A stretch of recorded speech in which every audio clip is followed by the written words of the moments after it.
ang Old Covenant o daan pakigsaan, Israel ang gitagaan. Ang bagong pakigsaan, Israel gyapon ang gitagaan.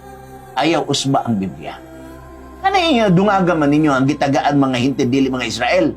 Yung magkutlo-kutlo dahil nga, kamo nagpaka-Hudiyo, pero sinaguga di mo ni Satanas. Wala ba mo mahibalo nga ang tanan Biblia?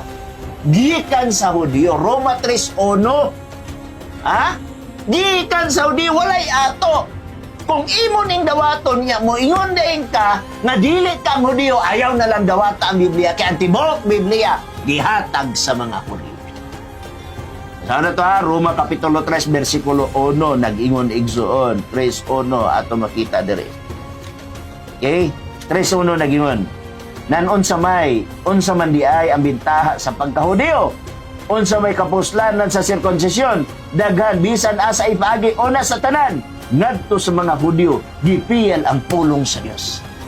Gikan sa Mises ngadto sa Malakay, gipiyal sa mga Hudiyo.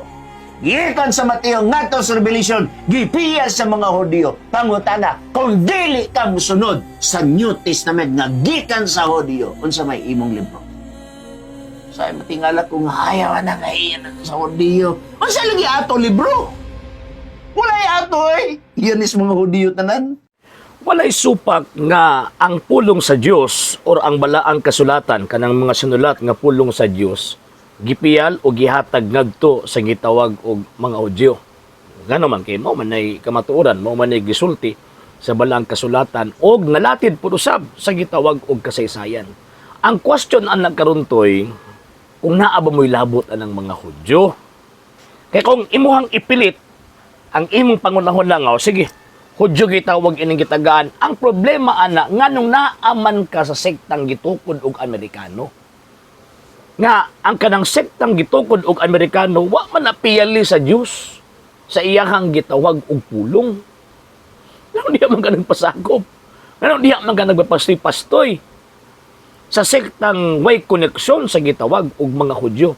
So therefore, wala may katungod nga mogamit anang balaang kasulatan. Wa may katungod nga magtudlo-tudlo mahitungod anang balaang kasulatan.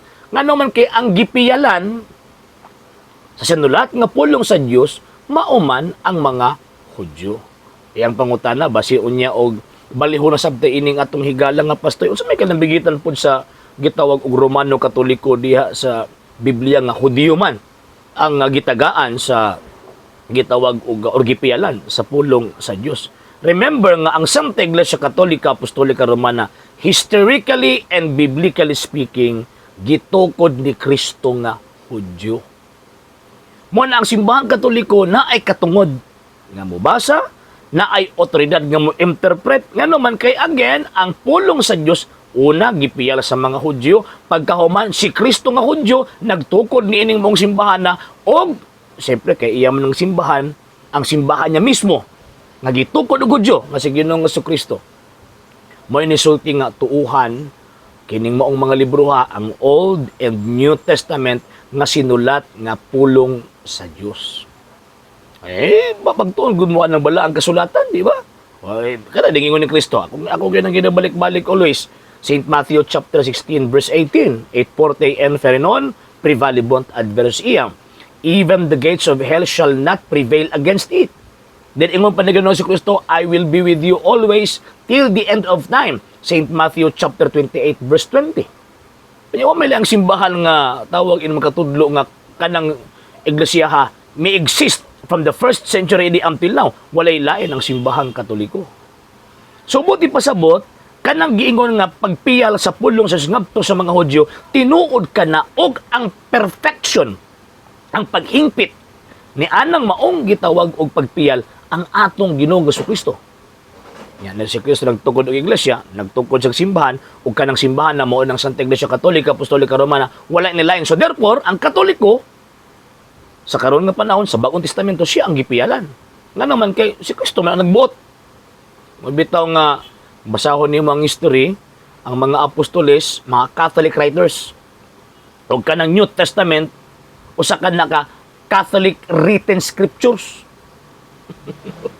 dili Seventh-day Adventist nga naman, Seventh-day Adventist kalayo ra in taon ana nila 1863. Mo na nga kini implied nga ni angkon si pastoy nga wa sila katungod nga magbasa-basa, mag-interpret, magtulo-tudlo, mahitungod sa Biblia. Nga naman, kaya man ni connection sa Lasodyo. Wa man sila connection. Yang simbahan Katoliko, tungod ni Kristo. Kasi si Kristo man ang founder ni ini, naa siya connection in the sense kang Kristo nga magtutukod ni ining maong gitawag og iglesia. Ug may gisugo niya, panlakaw kamusta ng katawhan, paghimo mo mga tinun-an, bautismo sila sa ngalan sa Amahan, Anak ug Espiritu Santo, ug tudlo sila sa tanan nga akong gisugo ninyo. Wala ilaing gisugo ana, ang simbahan Katoliko ra. Seventh Adventist, sulpot lang man na. Muna nga, mutuo mo aning pastuya, bali sa grasya gud yung kalag, may impyerno yun. Sa hindi pa po nakapag-follow sa mga pages po natin, i-follow nyo po yung mga pages po natin, RJ Horolanciano II, TV Apolia Punto Argumento page, Kuya Apologist TV page, and RJ's Vlog 2022.